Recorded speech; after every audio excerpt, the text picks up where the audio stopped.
जुलै महिन्याच्या सुरुवातीपासूनच संपूर्ण महाराष्ट्रभर कोसळणारा हा मुसळधार पाऊस आता कुठे गायब झालाय असा प्रश्न सर्व नागरिकांना पडलाय।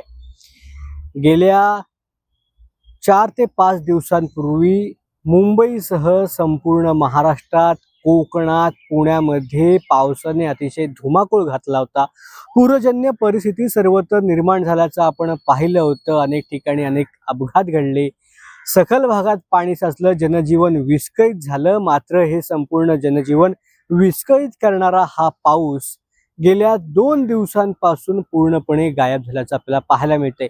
आता देखील आपण आकाशाकडे बघितलं तरी आभाळ आपल्याला काही प्रमाणात स्वच्छ पाहायला मिळते। पावसाचे ढग कुठेही नाहीयेत, थोडेफार प्रमाणात पावसाचे ढग आहेत, मात्र ते ढग देखील वाऱ्याच्या गतीने पुढे सरकतायत।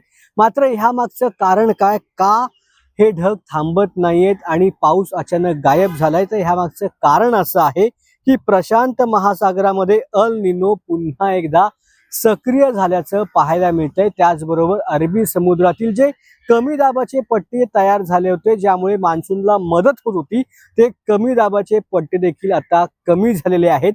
अल निनो सक्रिय झाल्यामुळे आणि अरबी समुद्रामधील कमी दाबाचे पट्टे हे कमी झाल्यामुळे आता मान्सूनचे ढगांची निर्मिती होण्याची जी गती आहे किंवा ते ढग महाराष्ट्राकडे पुढे सरकण्याची जी गती आहे ती आता कमी झालेली आहे।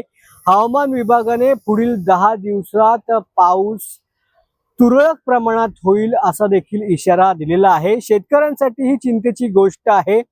जो जुलै महिन्यामध्ये पाऊस सुरू झाला होता त्यामुळे बळीराजा सुखावला होता, त्यांनी पेरणी सुरू केली होती, काही ठिकाणी लावणी देखील करण्यात आली।